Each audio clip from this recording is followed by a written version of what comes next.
Hello, everyone. Welcome to Word Funk. I am Leon Thomas. I am joined by Austin Yorsky and Johnny Maloney. Guys, how you feeling this week? Old. Oh. That'll happen. It does. Progressively so, I've discovered. Yeah. I mean, I was born, and then it just kind of snowballed from there. It's true. You know, I don't think I've ever felt as old as I feel right now, except for at this moment. Have you ever felt younger, like, suddenly? No. Oh, that was a sad maybe pause. while I'm sleeping, you know, I sort of feel like dead sometimes, which is just like pre-born. Sometimes I feel younger when someone roughly my age or only a few years older than me does something very, very old and makes me feel young. Like someone on Twitter who is based on everything that I've seen is only a few years older than me, I guess. You're talking about me, right? No, you're fine. No. Said something along the lines of... These kids and their Bitcoin! Yeah, no, not even that. Hey, Generation Y, this is how you do grammar. This is a period, and this is a comma, and you can string sentences together like this. And this is this is capitalization. Sincerely, Generation X. I was like, first of all, like, eat an entire dick. And second of all, like, I hate the I hate this weird like phony war between generations that are like fairly close to one another. Mm-hmm. Like it's like you were born just ever so slightly different from me. I mean, come on, that's not even a thing. I mean, that comes from a place of deep insecurity about someone whose only way to feel good about themselves is comparing themselves unfavorably to someone they see as inferior, aka most of the shit that is bad. Yeah, but like, I mean, a whole generation is pretty... Like, that's... Don't you think you're blowing that out of proportion?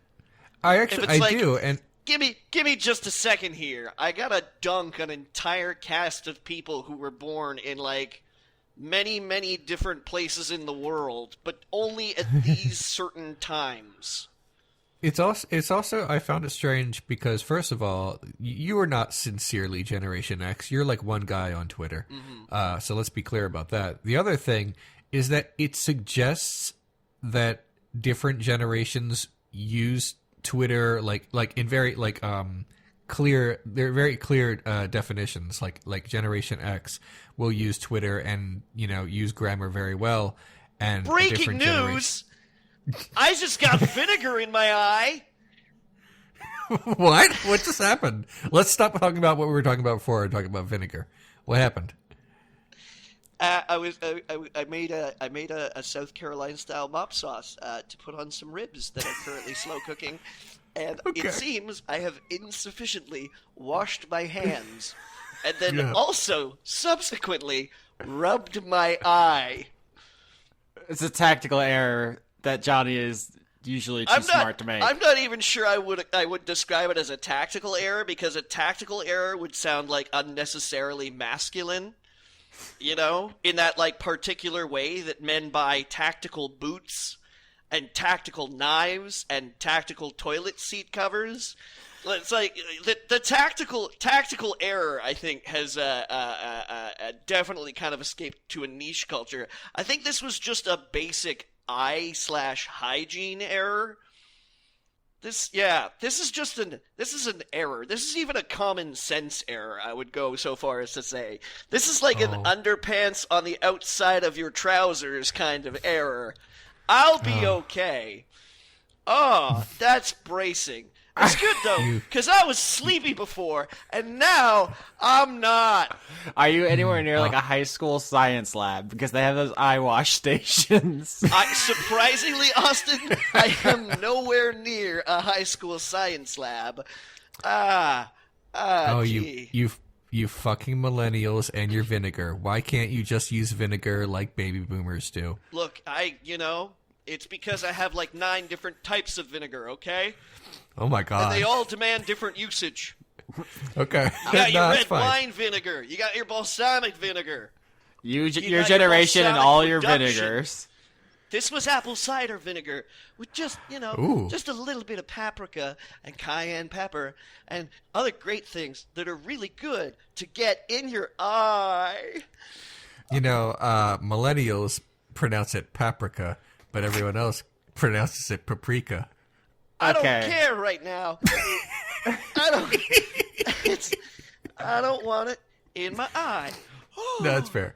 I forget exactly what I was trying to say. I guess I was just trying to say, like, the arrogance of someone to make this particular bold statement is kind of shitty. Also, it's like addressed to Generation Y. It's absolutely not. You're not going to get a solid, like, oh, good idea about grammar from the person you're allegedly targeting this. No, you're saying this to other people who think like you and are your age. I know for them lots to of pat people you who are older than I am that have terrible grammar, like Cormac McCarthy, for example, or the president. Okay. or the president. Well, here we are. Yeah. There's a difference, though. I really like what Cormac McCarthy writes. Yeah, Cormac McCarthy is kind of like a style choice. He's like, fuck everything. I'm just going to write it like this. Whereas, because he thinks it just looks good. Whereas I think for certain other people, it's just like a certain shittiness. I could be wrong. Dear straw man, you know how you do that thing different than me? Maybe you should do it exactly like me. Sincerely, everybody who already agrees with me.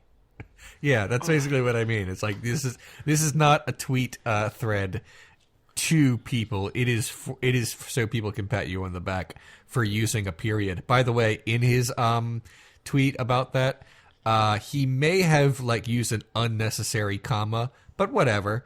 I'm sure he's fine with that. Hey, don't be picking on the Oxford comma if you are. All No. right? It's not even like the comma of like a list of things and should you use it right before. It's the comma right before to. Yeah. Can we talk about the Oxford comma for a second? Because I'm tired of dunking on this guess. Twitter rando. The Oxford comma fucking rules. It owns Thank you, and is Austin. very good, and everyone I should use love it. you. I'm fine with all manner of commas. If you don't have to use a comma, it's fine. If you want to use a comma, then cool. I don't know. I don't know. I mean, maybe I'm just like, maybe that's me course correcting from listening to this person have very strong opinions about commas, whereas I'm like, it's fine. Anyways, the moral of it's the fine. story is I only ever feel my age or older. I was trying to say... Is that what we were talking about? I've been trying to shift the conversation to 3 different topics, and I don't know if we've made any progress, which is pretty interesting. I was also trying to set you guys up for a Vampire Weekend reference by just addressing the Oxford comma, and nobody took me up on I it. don't enjoy Vampire Weekend, honestly. Oh, guess what? I just found And a I new don't- topic. And I don't get that reference. So They are a band. no, I know they're a band. I don't get why Oxford comma is related to Vampire Weekend. They have a song called Oxford comma, and Got it. Okay. And the chorus there. is... Now I understand. That's fine. I understand that reference now. Like I said, I know the band exists, but I don't know any songs by them except now one. Austin, when I Yeah. listen to them, all I hear is old Paul Simon. That's it. That's all I hear when I listen to Vampire Weekend. So by... Although I can't say that I've listened to any Vampire Weekend apart from the first album they had when they made it big, which I think was their second overall album, but I'm not sure. So to be clear, by analogy, you're also talking shit about Paul Simon? I don't like Paul Simon's music. These are some Okay. relatively spicy takes. I'm Okay, on board. all right. Yeah. Here, I like but Paul let Simon. us clarify this. I did not say that Vampire Weekend was a bad band, nor did I say that Paul Simon wrote bad music, or that people who were ripping off Paul Simon were ripping off bad music and making it even worse by ripping it off. I didn't say any of that. I said I do not enjoy Vampire Weekend, and they might be perfectly nice guys. I might enjoy them, but I do not enjoy their music. I feel like these takes are less piquant. I was trying to talk to a friend of mine about this a little while ago, was that I find it really difficult to get into music that has established itself in my brain as being from past eras. So like I find it really difficult to get into music that I wasn't exposed to like growing up from like the 60s and 70s and stuff like that. Like, you know what? I can't get into Bob Dylan. Really? Yeah, I can't. I can't fucking do it. Because you don't have to. I was never exposed to him when I was growing up. I can appreciate like what he did for the folk scene and stuff like that. But every time I hear Bob Dylan, my problem is that I hear everybody that came after Bob Dylan.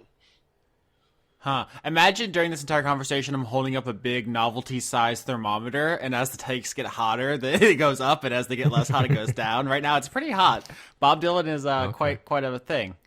And this is the thing, is that I'm not saying he's not a thing, and I'm not saying that people are stupid for liking him or anything like that. Okay. I'm just, I have this weird thing where it's like, if I was not exposed to music from an era a suitable amount of time ago, let's say, let's just ballpark it and say 20 years ago, right? Okay. Because at this point in time, people are coming across bands from like in the 90s that are like, hey, did you ever hear this awesome band? And I'm like, nah, I don't really care. Okay, so 20 years ago is 1998, so that's after Nirvana. So you're saying you have a hard time getting into like that kind of like grunge, are you saying? Even prior to that, you know, mostly prior to that, all these people who think that like good music stopped being written in like the 1970s, I can't understand. I mean, I can't.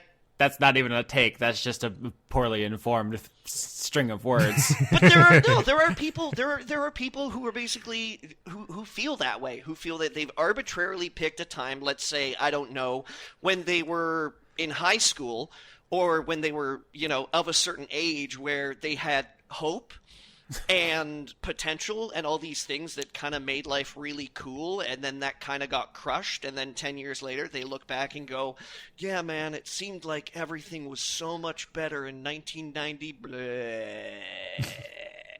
Yeah, that's some lizard brain shit. Wasn't it Asimov who said everything that was made when you were born is normal, everything within like the certain, you know, beginning of your life is like cool and exciting, and everything after you're old is scary and shouldn't exist? Very, very possibly, but it's a thing that I have observed that I like. Okay. I have real trouble getting into, particularly music that I can't contextualize, because I really believe that this is very true of music, actually, as opposed to like, say, television shows or movies, because for a long time music has been able to cross taboos that movies and TV shows have not been able to, such as Barbara McKay, give your dick to me, like that yeah. Exists. You never find a TV show episode of Different Strokes that was just casually titled. These strokes are so different, y'all. Johnny, I mean, there is no episode called "Give Your Dick to Me," but there is definitely an episode about giving your dick to me. Okay, all right, just checking. But in any case, I believe that music is probably the most contextual popular art that we have in culture today. So if I have trouble contextualizing a piece of music, so like when I was born in 1980, so like stuff from the early 80s and stuff like that, I can listen to and sort of like vaguely remember a time, and then you can tell me things about it and I can be like, yeah, okay, I get it, but and then just before that I have trouble. Like okay. The hippie movement in the 60s. Like I can't listen to, you know, quote unquote hippie music because I'm not sure how to parse the attitude. It just like it doesn't land with me, and I'm like, I can't do it. I hear you. I don't know. Recently, I went on like a George Clinton kick. I was listening to a lot of like Funkadelic and Parliament and stuff, just like that that good 70s, like acid funk. A lot of just like dirty sex songs, like they just weren't fucking around. It's like almost Barbara McKay level. Right. Just like Barbara Marquet, I think is the name. Yeah. So like I can definitely listen to old music and just be like, this is an experience of being transported to this moment in time. I like give you a hard time and stuff, but like I hear you. But like I love Bob Dylan, Vampire Weekend, and Paul Simon to take it back to the beginning. I'm more of a singles guy. Like I know their hits, but I can't give you the whole track listing or anything on those guys. But I don't know, Leon, you're the least musically inclined. Is there an era blockage for you, or is it you just don't care about the art form? Nirvana sucks. So yeah. All right, I'll see you guys later. Bye. That thermometer just exploded. Yeah, I don't care. No, I like Bob Dylan. A lot of, I liked a lot of older songs, I guess you can say. I mean, of the music I actually listened to, which is not a lot. Right, because they stopped writing good music back in 1973, right, Leon? No. My formative music was from like the 90s, and I still listen to music a bit early into the 21st century. So you're a Marcy Playground kind of guy. I did like that one song. Everyone does. Yeah, it's pretty good. But how do you feel about Dishwalla? Oh yeah, because he wants you to give him all your thoughts on God. Yeah. Look, the point I'm trying to say is no, I don't have that particular block. I was curious while you were talking if that was also true of me in film, and it's definitely not. But I wanted to look at my list of my favorite films and see how many of them were before the time I was born. The interesting thing about film, in a storytelling sense, is that you have contemporary films that are set hundreds of years in the past, and like old films, like very old films that are set hundreds of years in the future.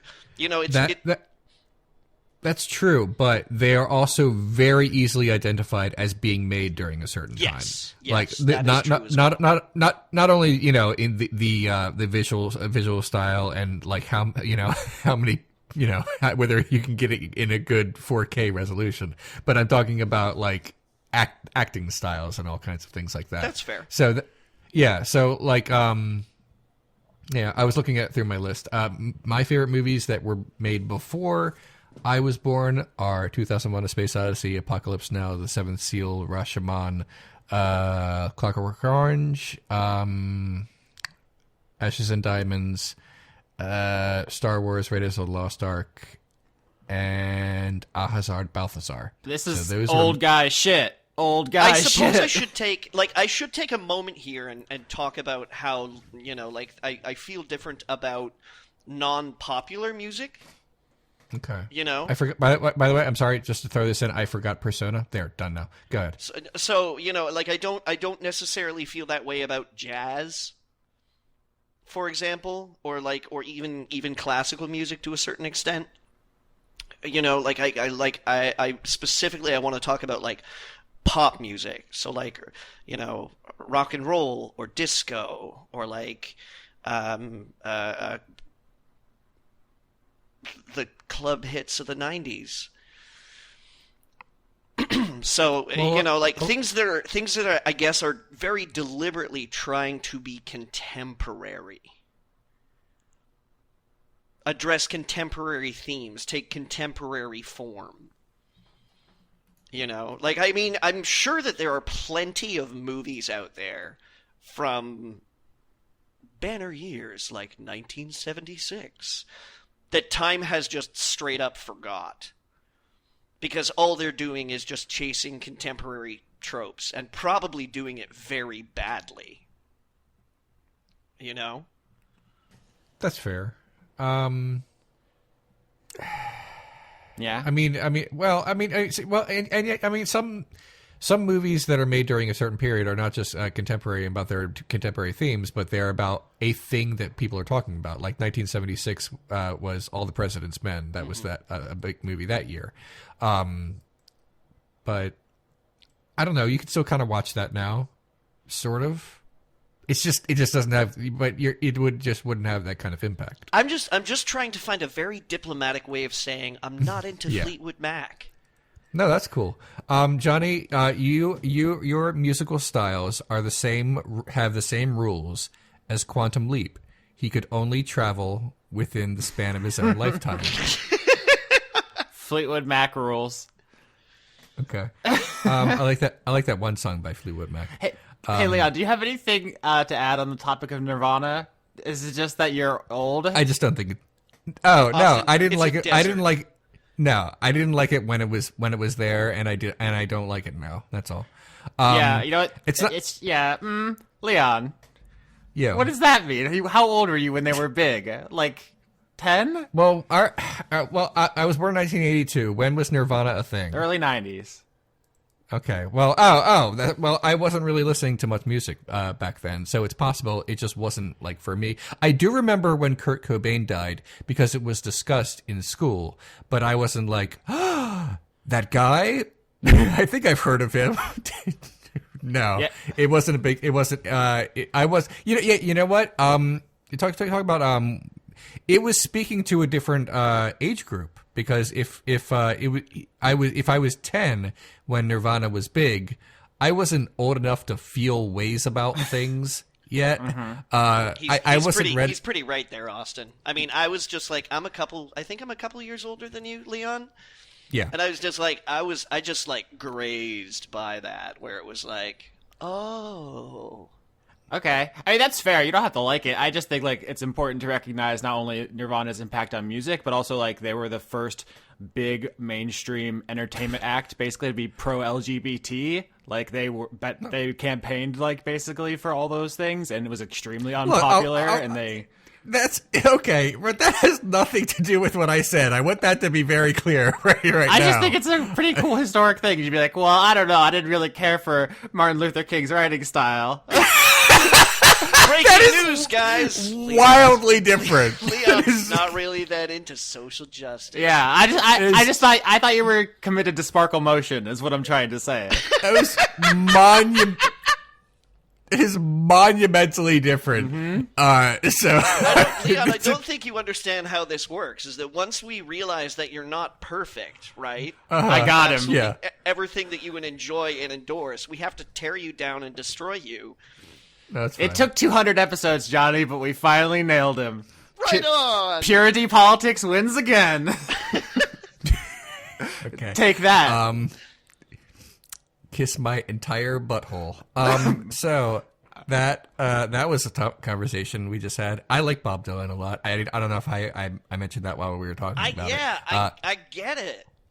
No, it's fine. No, it's fine. I haven't gone to a lot of concerts. My entire listing of concerts I've been to have been Bob Dylan, Arlo Guthrie, and the Mighty Mighty Boss Tones. No, wait, that's not story. That's not entirely true. I actually also saw a Sabbath reunion concert. So I've been to 4 concerts. I still want to hear the Mighty Mighty Boss Tones story. Wait a minute. I've been to 5 concerts. I also saw Counting Crows. I'm not, so aggressively you're white. Stalin. What? Did you have your leather bracelets on, and did you do like your little mosh motion in the front pit? Oh my God! No, I just liked them, and they were playing at a local place, and I was like, okay, maybe I'll just go see music tonight, and then I did, and So they you were didn't fine. jackknife or anything? Did you skank or did you crump?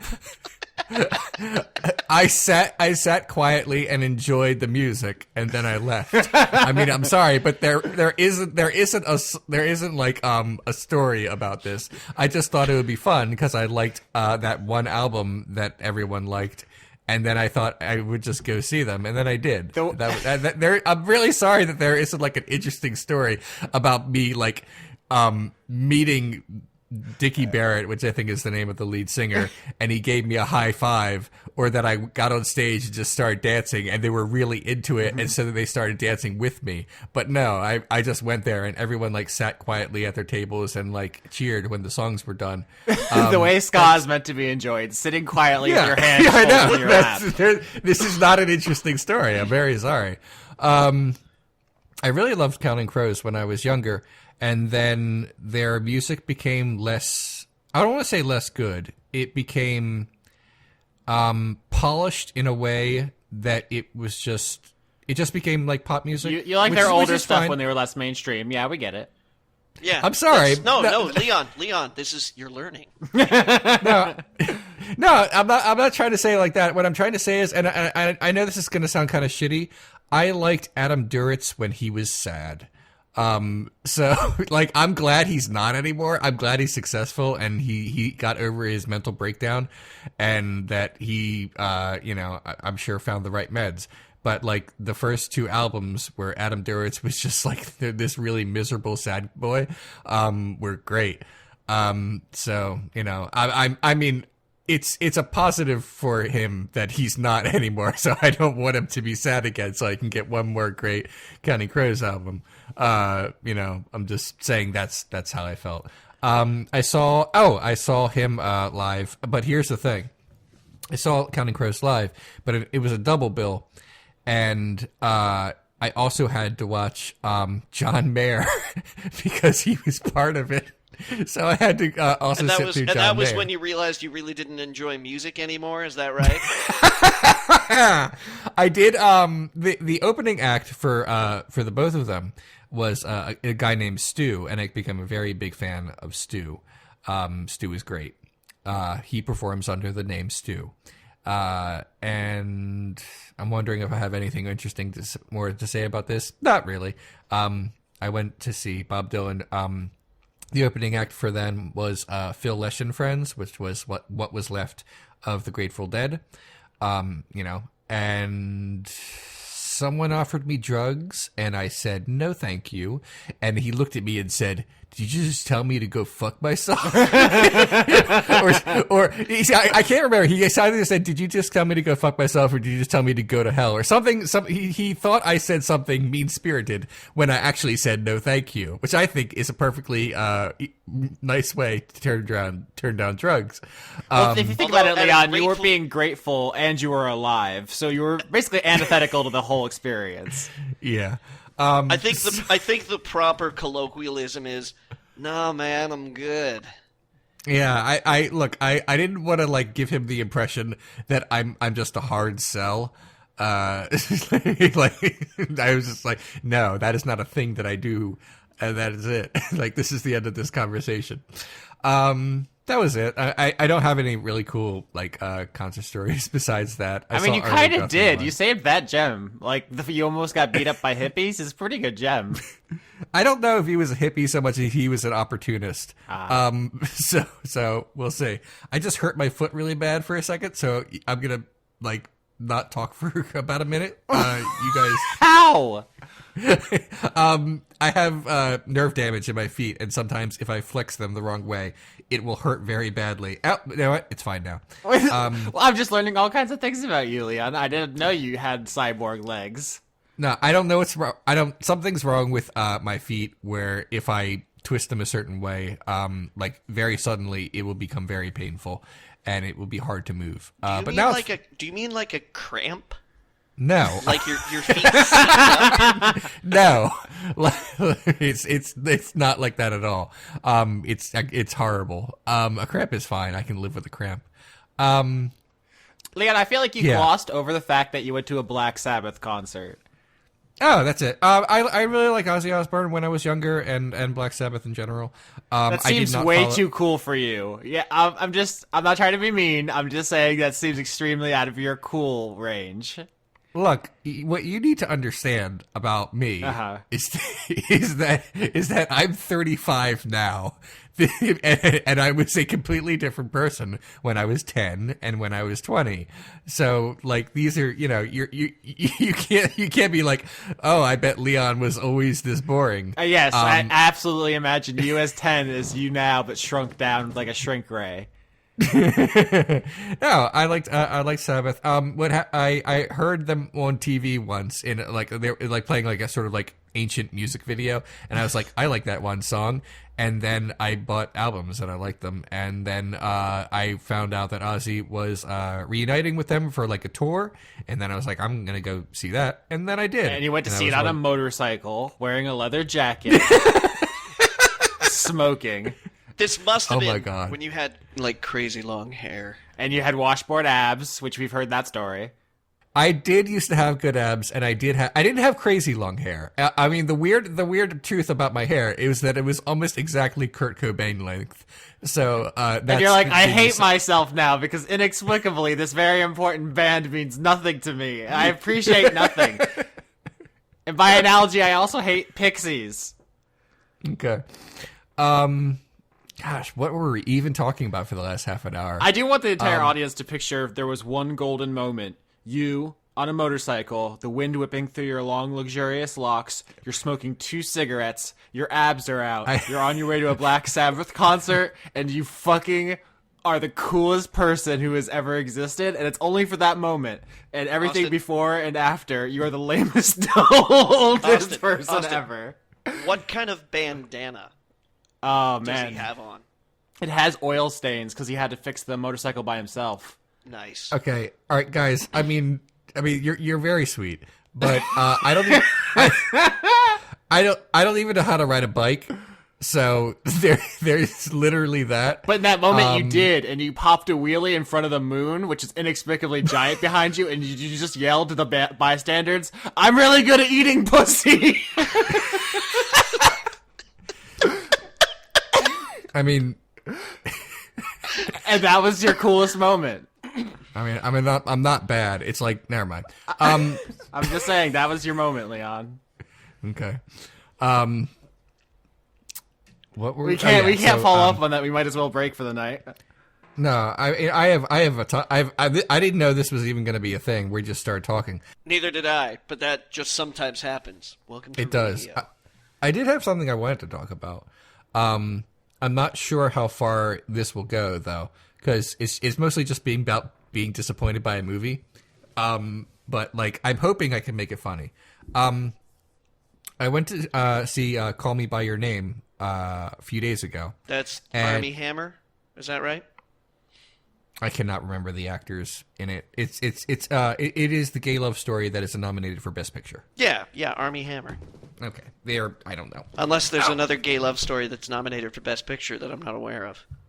There might be. I'm not sure, but yeah, I'm not too familiar with it. The point is this: I went in thinking, oh, this will be nice. I'm tired of watching straight people have sex, so this will be good. And I thought, and I, you know me, I always try to avoid the spoilers. So all I knew about it is, oh, gay love story. Okay, I will watch this. Yeah, but there's an age thing too. Yeah, that's kind of what I wanted to talk about. That was sort of like the poison pill for me, where like everything else in the movie was ruined by it. Basically, the movie started. And I'm like, okay, so there's this like young-ish guy, and he's gonna hook up with an older guy. And I thought, okay, they're gonna be like 20 and 30 or something, which is whatever. He's actually portrayed as being under 18, and that alone is enough to make me not like a movie, because I can't. It's hard to root for something that, at least where I live, would be rape. But, and by the way, for everyone who's rushing to the comment section to say, in some countries, I don't care. Shut up. There are no bounds to how much I don't care about what the laws are in your country. I'm sorry. I'm sorry. I don't mean to be like a jerk about that, but I don't care that, like, oh, you know, in Montenegro where you used to live, it was 13. And yes, that's true. That doesn't mean I'm cool with it, okay? So anyway, yeah, it just kind of ruined the whole thing. But here's the thing. If the movie had been about that, where they're, like, struggling about whether or not they should be together because of the age difference and whether or not this is ethical, that would be interesting, but it's not. Like, the dad of the boy is, like, really into it. Like, he's very happy for his son that this is happening. He makes this huge, like, impassioned speech at the end where he's like, I wish I had the courage that you had.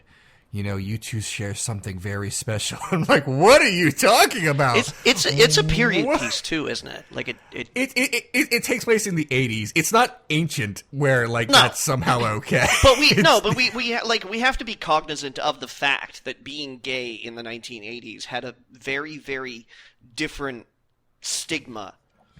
Absolutely, absolutely. But here's the thing, and I mentioned this on Twitter, and someone said, yeah. And basically made the point that it's also sort of uncomfortable that there are a lot of gay love stories where that is what it's about, where someone is underage and they meet someone and it's portrayed as good. And that's... It's a thing. And here, I do want to say two more things about this before, so I just don't completely go off on this one aspect of this. There's I thought this would be like a sweet romance movie, and there's a scene where the boy masturbates into an apricot, and like this, it's supposed to be like hot. It's not supposed to be funny, and then the older fellow finds the apricot and eats his cum out of it while he watches. And I just sat there like, why is this a thing? Why is this part of the movie? Is that erotic to someone? By the way, if it is, write the show. Tell me about it. That's it. That's what I wanted to say. I'm more shocked at the fact that you would be shocked, considering we've been doing this show and talking about internet stuff for so long that we know everyone is into something, right? Like there's nothing that no one is into. So I agree. All I'm saying is I wasn't prepared to watch someone eat someone else's cum out of an apricot. I kind of want to see this movie now, actually. I mean, you can, and if you like it, then enjoy.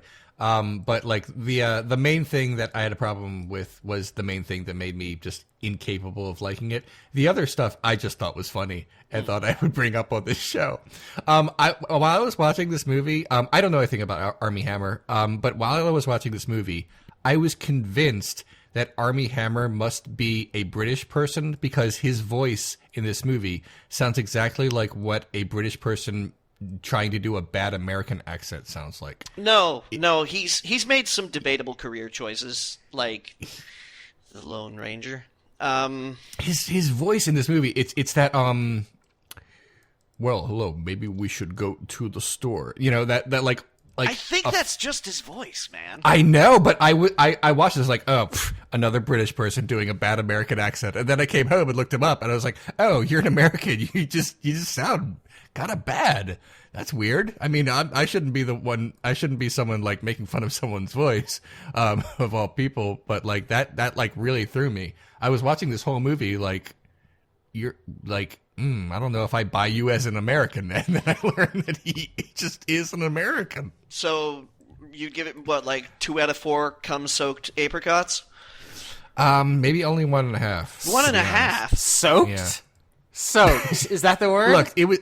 I also by the way, like when the boy was jerking off into an apricot, he didn't like find an apricot with a hole in it. We spent a long time with the movie zooming in on this apricot as he like thumbed his way into it in a way that I assume was also supposed to be erotic. Well, that's just emoji culture.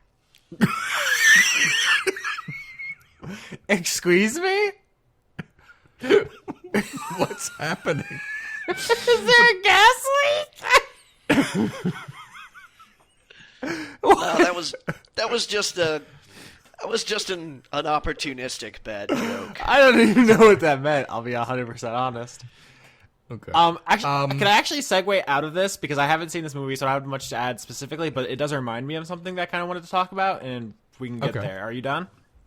Oh, yeah. Okay. I just wanted to make a dumb joke about cum. Yeah, I know, that got wildly out of hand. Also, I should probably apologize for pretending like I'm really upset about the Nirvana thing. I obviously not a big deal.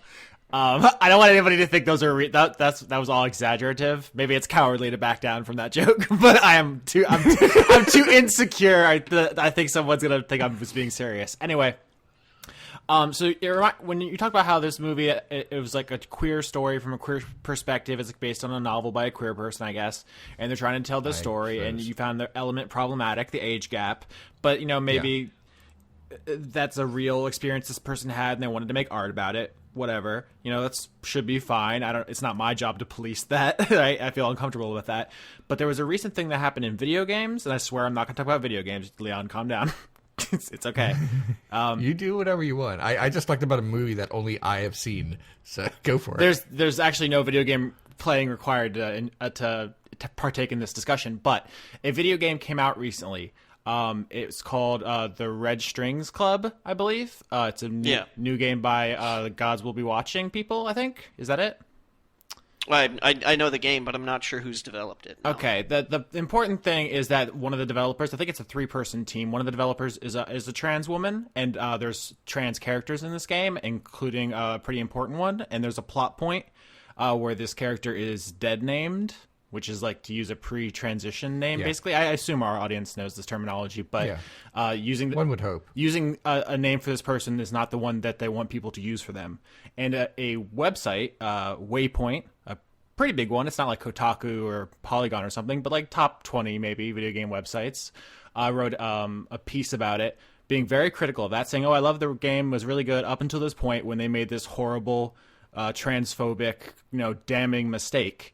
The author, who is also a queer woman, it's not clear if she knew at the time she wrote the article that one of the developers is a trans woman, but basically pretty harshly condemned this and I guess you would call it a hot take on this game. And there was like this huge blow up in, I guess you would say, like the LGBT video game sphere, the blogosphere, about like policing queer fantasy and queer fiction. It's like, if we can't be messy, if we can't have this honest, gross stuff, then there's a very narrow range of stories we can tell. How come straight people, cis people, white people get to enjoy the entire spectrum of art, and we can only have nice, pretty, safe, correct fiction? And I've been thinking about that a lot recently. It's a very dangerous idea too, because then what you start doing is you start creating false ideas about just like human cultures, and you start actually dehumanizing minority groups as being like, well, the only art that exists about lesbians is that they're hot. Yeah, So when you told me that thing about that movie, and it's like age gap would make me uncomfortable. That's not art I would make or want to go see. But I don't know if I want to foster like an artistic environment where we say that's off limits necessarily. It's difficult because if it was a straight person making straight art about a big age gap and like eroticizing that, I would be super uncomfortable and I'll be honest, I'd be first one out there saying this is gross, this person is bad. And I don't know how I reconcile that with my thought that when you told me about this movie, I was like, that could be interesting. Oh, they got nominated for an Oscar? It doesn't have to be pro age gap either, just to depict it as a certain way. That's sort of what I'm talking about. The movie wasn't like about an affair that is questionable.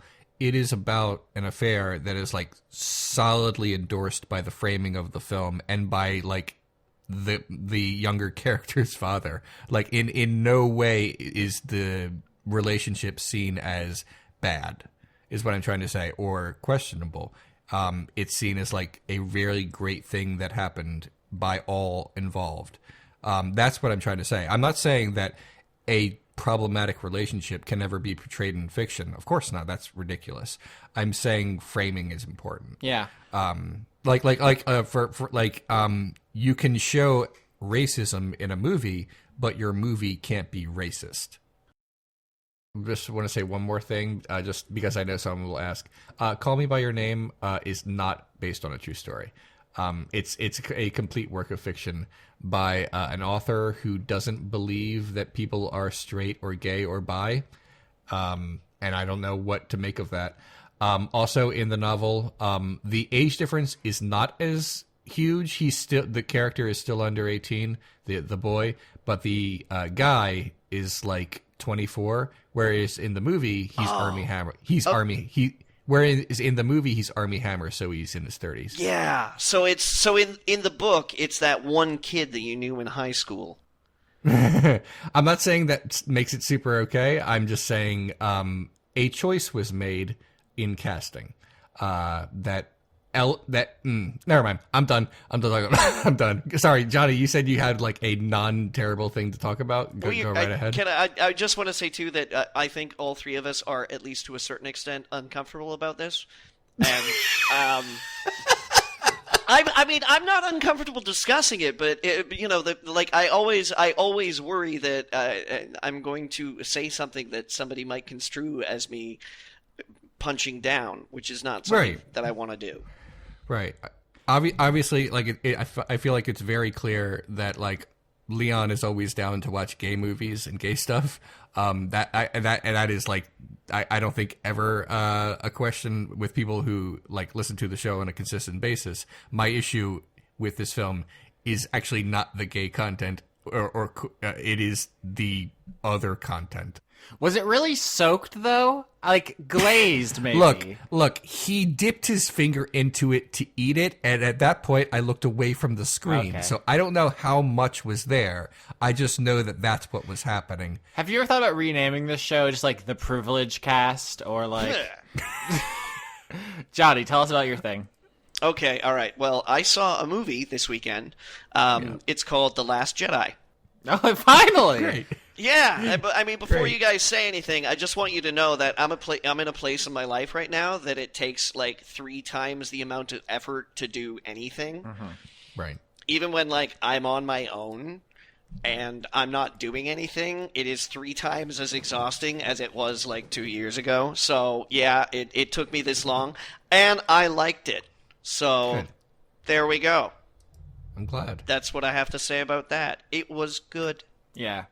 I mean, Leon, you talked extensively about your thoughts on The Last Jedi on this show. We have on record like an hour of your opinion, so you don't need to say anything else. But I would like to add that I understand you could love or hate the themes, but you can't deny it is the best-looking Star Wars movie, and it's not even close. Yeah, argue. I mean, from a technological standpoint, of course, because that's how movies progress. That's how linear time works, right, idiot. Obviously, but me and this is like I realize I'm like, after saying that thing about I like Counting Crows back before they were cool earlier, that this is going to be another thing where it looks like I'm putting on my hipster hat. But I prefer it when Star Wars looks a little dirtier, and I guess that's what I like. Part of what I like in the visuals of the original trilogy.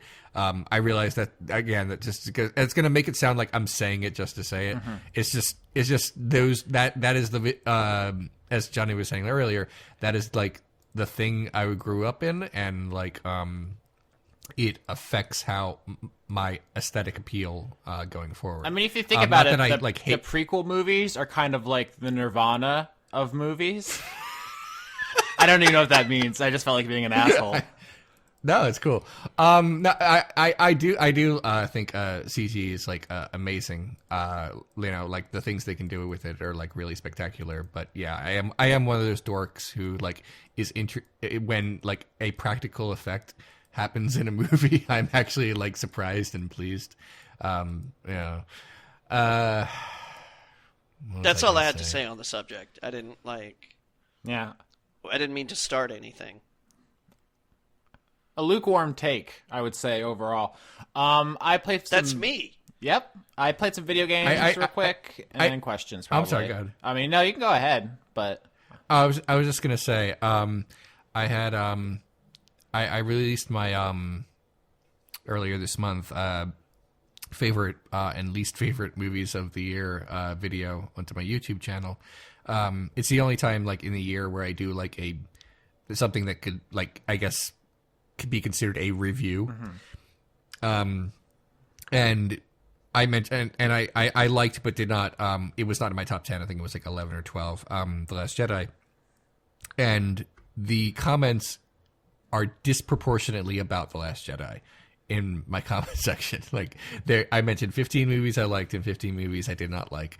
And there's like a huge swath of them are just about people arguing about The Last Jedi.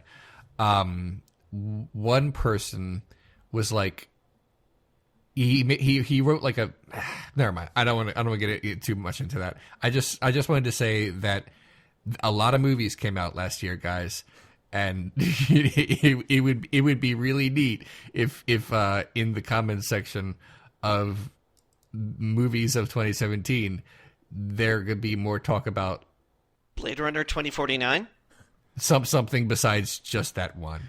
I guess is what I'm trying to say. It's weird, Leon, but here's the thing I found through intensive study is that popular things get talked about a lot more. So I understand that. But there were 30 movies I mentioned in that thing. And how many of them do you think were even like 10% of the ticket sales for The Last Jedi? I just think more people saw it.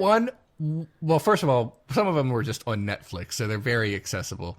And another thing, I just kind of assume, and maybe I shouldn't make this assumption, but I guess I just kind of assume that people who subscribe to my channel watch a bunch of movies.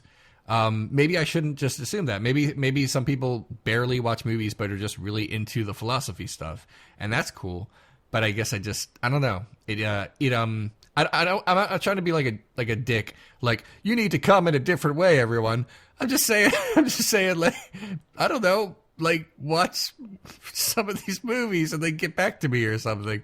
Instead of all saying, The Last Jedi, it was different. I think there's a direct correlation between people who have strong opinions about The Last Jedi and people who would leave YouTube comments.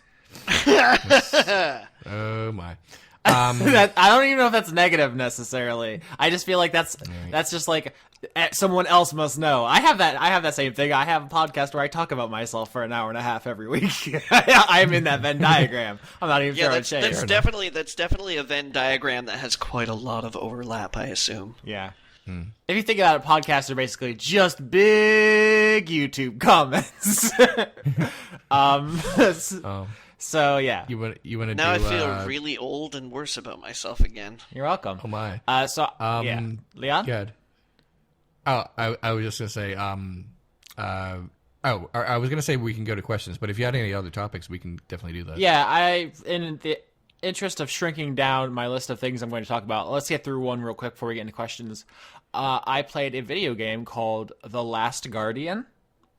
Okay. Oh, yeah. All right. Talk to me, Austin. I'm here for you. The hotly anticipated vaporware game that was the latest from the people who brought you Eco and Shadow of the Colossus. Everyone thought it was canceled, and then it finally came out, and it didn't set the world on fire. No. People really didn't talk about it that much. I got it for like, I don't know, half price maybe. I don't remember. It was. Yeah. Wait, like when did it release? It was like I want to 2016. Like, yeah, okay. It's been a long time. Yeah, nobody really cared all that much. And I wish I had like a really good hot take about this, been like, oh, this is underrated gem. Oh, they just didn't get it. But like, no, it's not that interesting or exciting of a game, really. Like the whole game is you and this big dog with wings, cat, Yep. Animal. It's kind of a griffin with like stunted wings. And you go through this old kingdomy place. Looks like the environment from Eco. And solve puzzles? Question mark? Not really, because the thing about the game is that it barely functions.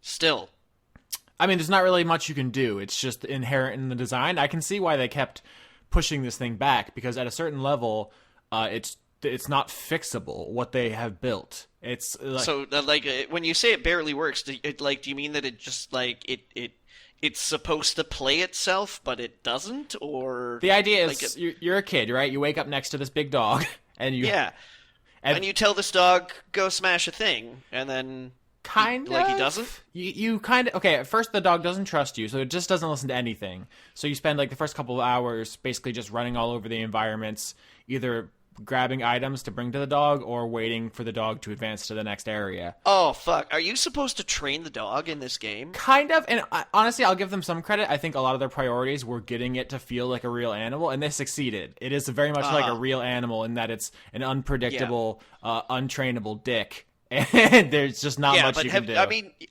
have you ever played Black and White? You ever played Black and White? No. I'm aware, though. I did. Peter Molyneux. I did. In like a good way, Leon? Or in like Yeah. No, I enjoyed it. So at no point in time were you ever trying to train your creature to, do certain things. And it was like, I'm just going to shit on it.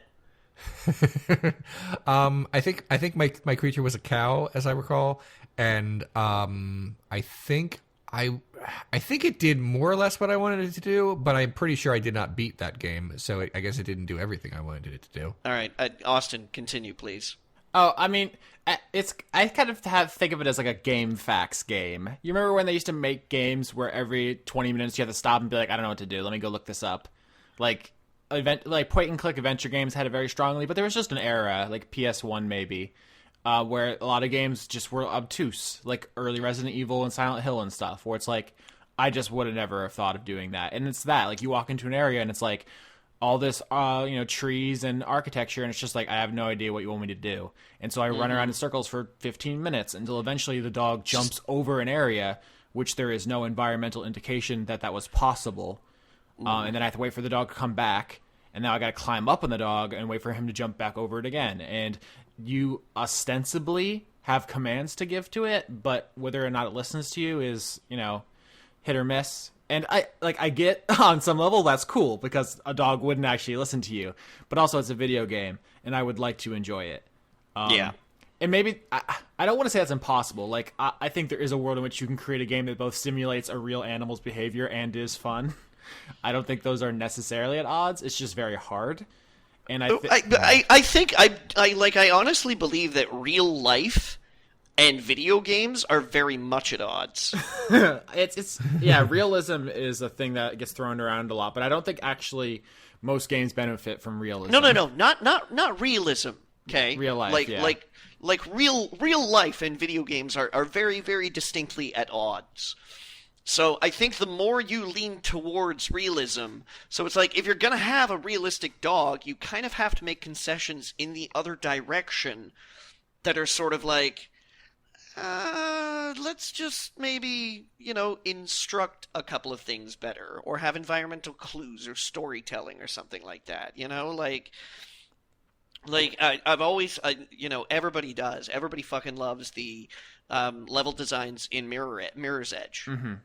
Because it's like the color cues of the environment are the game saying, hey, look over here. Check this out. Yeah. And it very intuitively kind of just directs you in a way that no interior designer ever would. Yeah. But I mean, it's a concession. They were going for immersion, and I get that. But also, I played Eco when it came out in 2001.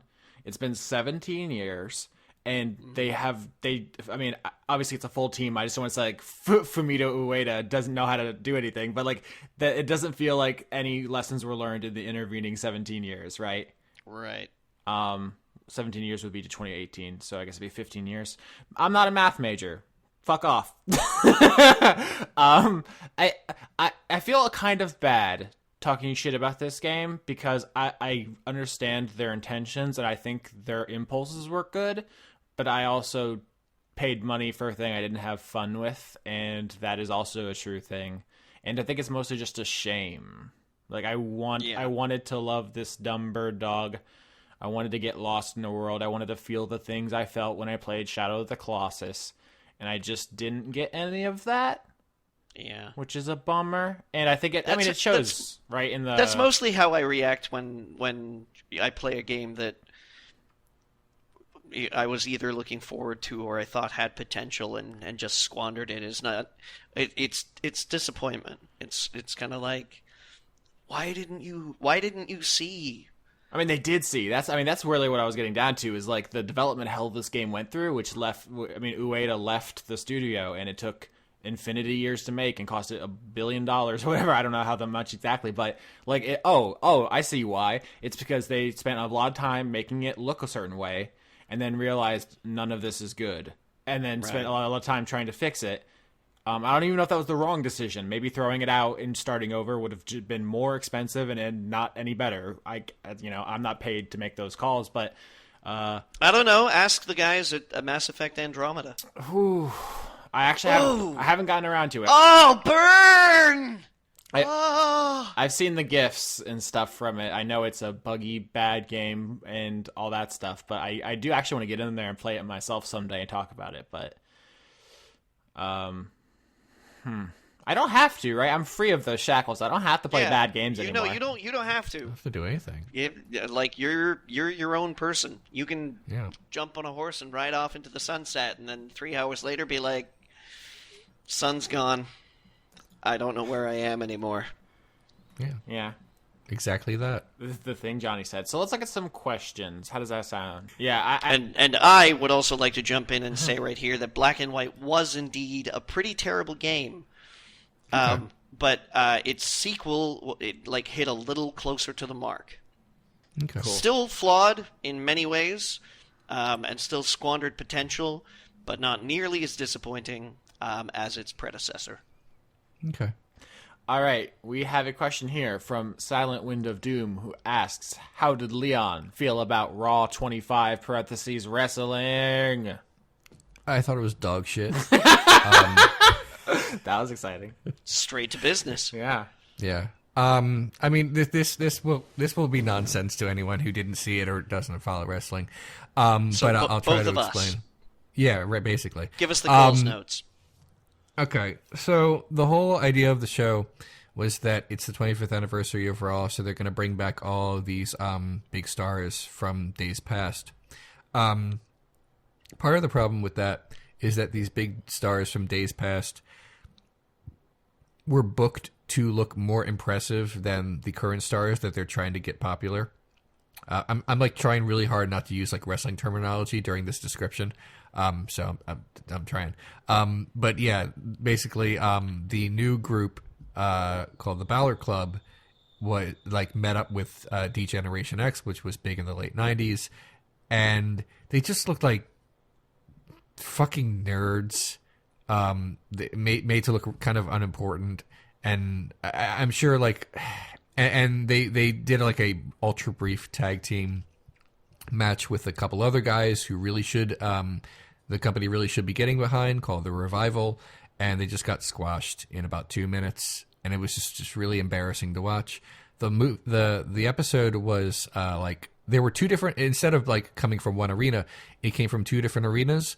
One was really small and one was really big, and the people in the really small arena were like nearly ready to riot because they didn't provide much entertainment for them to do, because almost everything was happening in the big arena. So I just want to ask to clarify here: were these two arenas in the same city? Yeah. Oh, so it really was this kind of like, we could have gone down the street to the other one. Yeah, the little arena is where they had the first Raw. It's like this small place, but it's like the very first Raw. Yeah, it has sort of like wrestling history in it. So people pay a lot of money, like $1,000 or something, just to be there, and they were watching most of the night on the not so jumbotron. Pretty much, yeah. That's terrible. I felt really bad for them. So yeah, the show just wasn't very good. It was just a lot of cameos and not much was done with them. One of the wrestlers who is that I really wish the company would do more with got like slammed through a table by two old guys who don't wrestle anymore. It's just I don't know. It didn't do a lot to build the brand, and most people did not like that episode. It's a shame. So yeah, I thought it was a big piece of poop, and that's how I felt. All right. Love those wrestle thoughts. I got a question here for Johnny. A lot of person-specific questions. This is from Benj, I think, at Corrupted Record on Twitter. Asks, this is a Johnny question. Thoughts on Tai Chi as martial art, exercise, and therapy? Do you think it could beat your Kung Fu? Okay, well, here's the thing that you have to understand about Tai Chi is that most Tai Chi that you see in North America is not actually Tai Chi. In, like, the 1970s, after the whole karate explosion happened in America, there were, like, a number of other martial artists that tried to sell their shit in the market. And Tai Chi, which is actually a combative martial art style, there are even fast forms of Tai Chi. I'm gonna see if I can look one up. Yeah, okay. If you Google Cannon Fist, or like put Cannon Fist into YouTube, you get there's a fast form of Tai Chi. There's a number of them, and I like Tai Chi is also kind of a style thing. There's a bunch of different types of Tai Chi. So the thing is, it's a little difficult to look at a lot of Tai Chi forms and actually see what they're trying to do.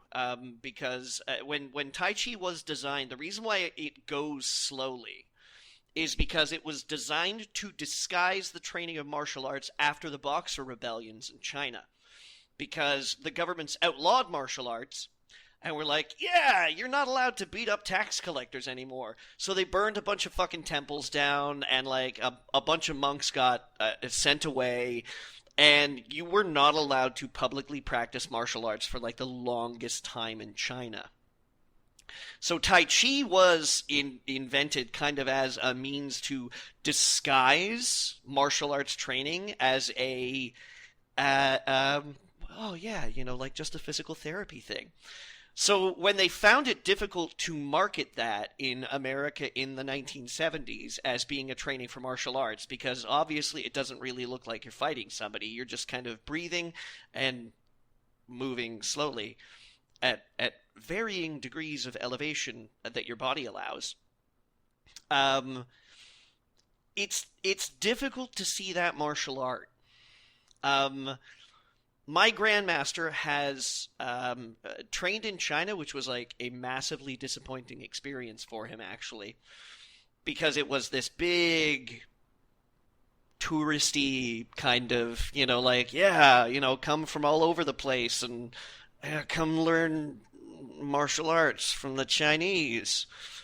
But they had a couple of ex-temple members there, and there was this one guy who really knew his shit and wasn't afraid to actually teach it, because he was getting paid scale by the people who owned the whole tourist attraction.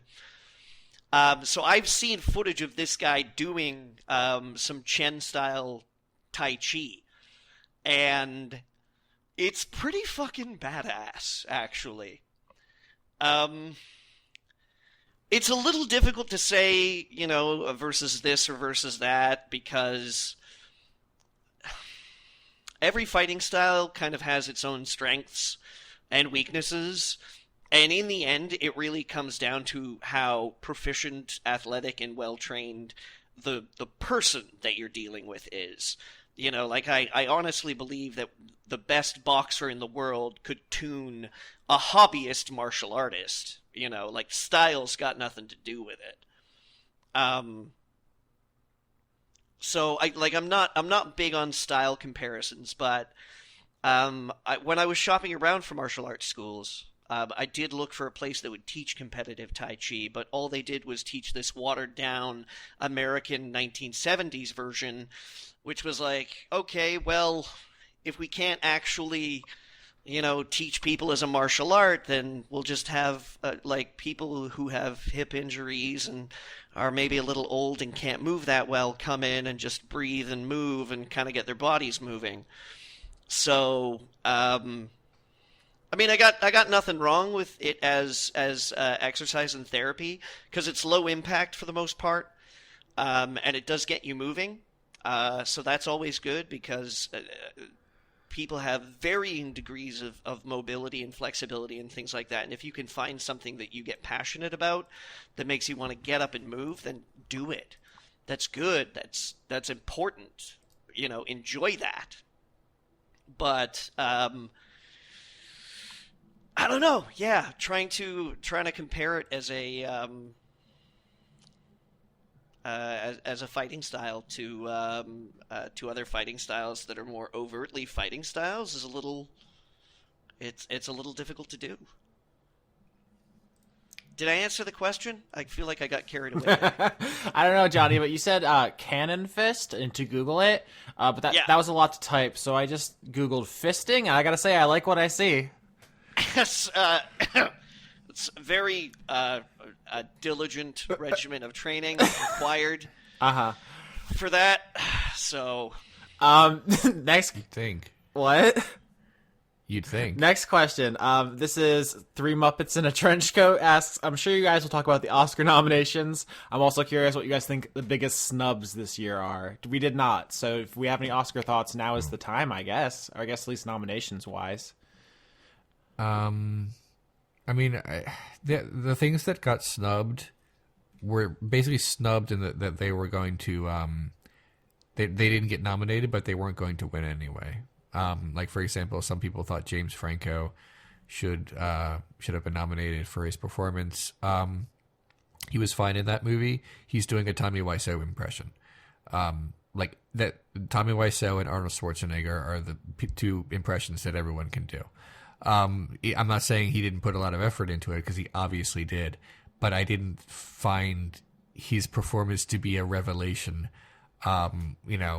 Just because he very accurately, did a Tommy Wiseau impression for an hour and a half. It was good, and he was good in it, but he wasn't going to win it anyway.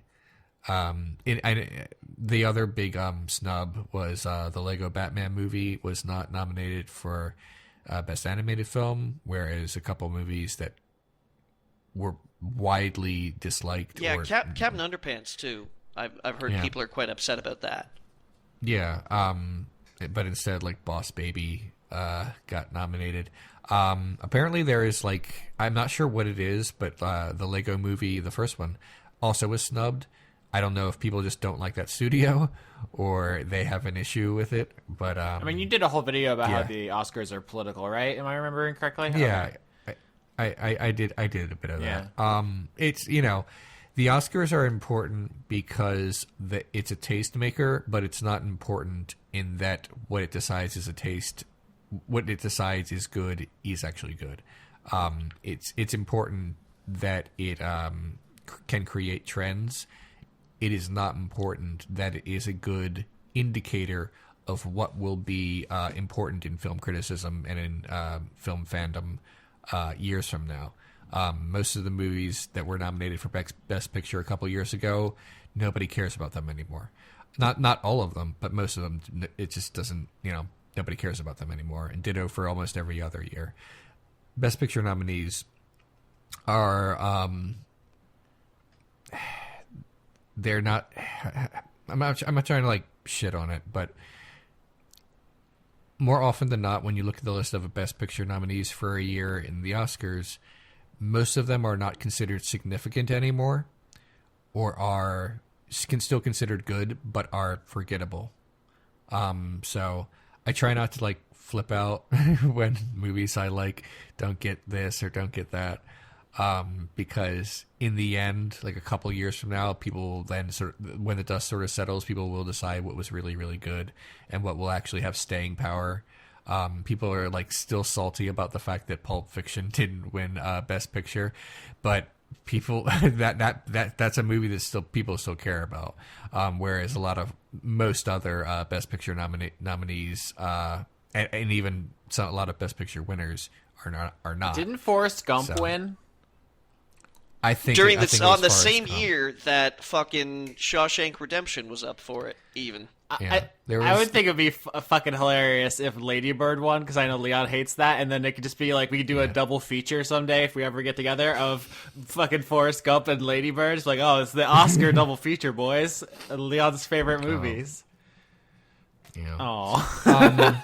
I sort of feel like movies that went down really well during a certain year but were like easily forgettable was something that maybe somebody talked about in the recent past. I don't know. Okay. As far as Oscars are concerned, I'm really glad Get Out got a lot of nominations. I hope that wins pretty much everything. I haven't seen Shape of Water yet, but I think Guillermo del Toro is basically a genius, and that's cool that that movie exists. As far as what I've heard about it, everything I've heard sounds like it deserves some cool shit. It was nominated for 13. My word. Yeah, I haven't seen a bunch of these. I'm probably not the person. I've seen most of them, and I'll probably see a couple more before. But I'm not I'm not enthusiastic about going to the movies just to see Oscar nominations as much as I used to be. Mm-hmm. Just so I can have the appropriate takes on the night. I'm not hosting an Oscar party or doing a live stream of it or anything. But I probably will watch it because it's something that's on. I'm surprised Darkest Hour got so many nominations. I actually did see that, and I mean, obviously Gary Oldman is transformative in that, it's some kind of prosthetic sorcery, but the movie itself is kind of just a pretty standard historical drama. It's something that could be on the BBC around that impression. Have you seen it yet? I have not. I'm not really interested. I usually don't care about biopics, or this is a true story that we already know, but here is the movie version of it. Biopic, Leon. It's pronounced GIF. Please. You need to stop. But yeah, I thought about maybe going to see The Post. That's one of the only Best Picture nominees that I haven't seen yet. I haven't really watched a lot of latter-day Spielberg, except for Bridge of Spies, I think. I don't know. Yeah, those are my Oscar thoughts. It's whatever. I know that's not very eloquent. I don't know if we talked about Lego Batman back when we saw it or whatever, but I have to say, as good as that movie was and deconstructing the whole Batman thing and also being surprisingly queer, it was weird that they gave Batman a crush on Barbara Gordon, because my knowledge of the comics has a pretty significant age gap between them, and so that was weird for me. Yeah. I know there are different versions of both characters. That's just a thought I had.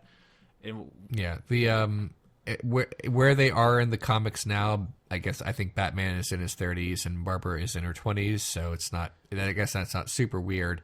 And in the movie, don't worry, they'll reboot it in 2 years. Yeah, they'll in the movie they're portrayed as being roughly the same. Well, age, they're Legos, so. Yeah, the same age of Legos. You know what I'm saying? No, it's just that was the only thing. I was like, wow, this is a really good movie. There was that one part that creeped me out, but besides that, really good. Yeah. So we got time for very few questions. Let's see here. We got a lot of Johnny stuff. Everyone's very interested in Johnny. They love them some Johnny. Where was it? Here it is. Noah Sudret asks, this one's for Johnny. Do you have any favorite recipes, dishes that involve peanut butter? Ooh, I want to hear this. Yeah. People ask Leon the wrestling questions. I get the Magic the Gathering questions. Johnny gets food, music, recipes, style, clothes, sex, anything else, basically. Yeah, there are a lot of Thai recipes that use peanut butter, and Thai has some really great flavor profiles. Lots of peanut, lots of cilantro, lots of lime. And a lot of curry bases too that mix in. So peanut butter, yeah. I've had the soup that I just made a couple of weeks ago was kind of a North African curry peanut kind of lime affair. It was good. It was good. I had a lot of it, so I don't think I'm gonna make it again for a while because I'm kind of tired of it. But like chicken satay is actually pretty easy to make. Or like actually like a chicken satay in like a lettuce wrap, like an iceberg lettuce wrap or something like that. That's nice. So yeah, if I had to pick like favorite, like favorite peanut butter recipe, I would probably go with chicken satay because it's like a skewered grilled chicken dish that gets made with like peanut sauces. Although weirdly enough, I have lately been experimenting not with peanut butter but with I'm sorry, I'm getting sidetracked. So no, I'm not going to talk about that. Except peanut oil, I've been experimenting with. That's all. Okay. Woo! Have you tried getting that in your eye? That sounds delicious. It smells great. So when you can't see, you're like, "What is that?" Oh yeah, peanut oil. I just poured it all over my face. Leon, quick one from Cyretha. Did you ever find out what your neighbors did with the dirt off his truck? What was it with that dirt? Oh, I never. I not only didn't ask them, I avoid talking to them in general. They're not great. Oops. They're loud, and I don't like them. That's basically that's the real answer to it. Not like loud, like oh you darn kids, but more like disrespectfully putting their like having parties right outside my window, blasting a speaker right through it, me asking them politely to let me sleep, and them they're saying no, kind of loud. Huh. I don't want to be the guy who calls the cops on someone over what is a minor dispute. So like that has not been an issue. Also, it'd be pretty hard to have plausible deniability if you're like, let me sleep. Oh, and the cops roll up. Oh, they know. We both know we don't like each other. So I don't care if they have more evidence to that. I just mean I'm sort of I read a book recently, and it opened with the guy talking about the last time he called the cops on someone, and then at the end of the book he reconsidered if he should have done that because like at the time he thought it would be like like a minor incident was happening, and he thought that it would be right to call the cops. And generally speaking, I'm not like someone who says you should never call the cops, but you also have to like consider the consequences of that for the people you're calling the cops on, because if it is such a minor issue but could cause great consequences for them, it might be something you might want to just let go. Like, you have to, and if the people you're calling the cops on are a marginalized group who are not often treated well by the police, that is also something to just take into consideration. So it made me think about when I should and should not call the police. Not that I have very much in my life.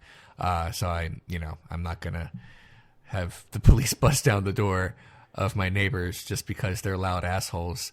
They have kids, and I don't I don't want to have to I don't really want to cause them any serious issue. Two things. One, I just drew on my face with a pen by accident, so I want you to know that. Two, if you are going to call the cops on your neighbors, first you have to go over and be like, wow, cool party, love this, hope it keeps going all night. So that way you have plausible deniability. You need cover. So just be like really into their party, Leon, and then... Oh, they know I hate them. It's too late for that. I mean, we've crossed that. Well, then you got to embellish. You got to be like, wow, this one's better than the other ones. I really like what you've done with the dip. You got any guac? Great dip. And then the cops show up, and then you'd be like, oh no, as you walk out the just fade off into the night. I mean, great idea, but again, that doesn't solve my other problem. I don't know. I have complicated feelings about the police now, as I get older and learn more, I guess. As you become woke. Yeah. God, they're so bad. Anyway, you guys have anything to say before we go? I forgot to do Law Corner. Every week now, I'm getting a full week's worth of stuff to talk about, and we never get to it. Let's do that right away, like for next week, so we don't forget. Yeah, we got it. Before Johnny says the funny thing, though, also real quick, Voodoo Soviet asks, any thoughts about the death of Ursula Le Guin yesterday? Yeah, I felt like we should at least acknowledge that. Really great science fiction, leftist, feminist author. Really important work. I wish I had something like really profound to say, but I think we at least be like, That's all I got is, yeah, acknowledge it. Yeah. I can't really contribute anything, having not read her work, but yeah, that sucks. It sounds like she lived a very, very long and full life, though. Yeah. So that's good. I hope I get that long. Think about how woke you'll be by the end. Gosh, I hope so. Okay. Anything else before we go? Hey, Austin. Me? Yeah. Hey. Yeah. Did you catch what I did this episode? Be handsome? I got Leon to talk about a video game. Did you? Wait, what did I say? I forget. You played Black and White. Yeah. I played Black and White 1,000,000 years ago. Leon, you've just got such toxic attitudes. I'm afraid that's we're going to have to say goodbye. Oh, gosh. Okay. Be gone, thought.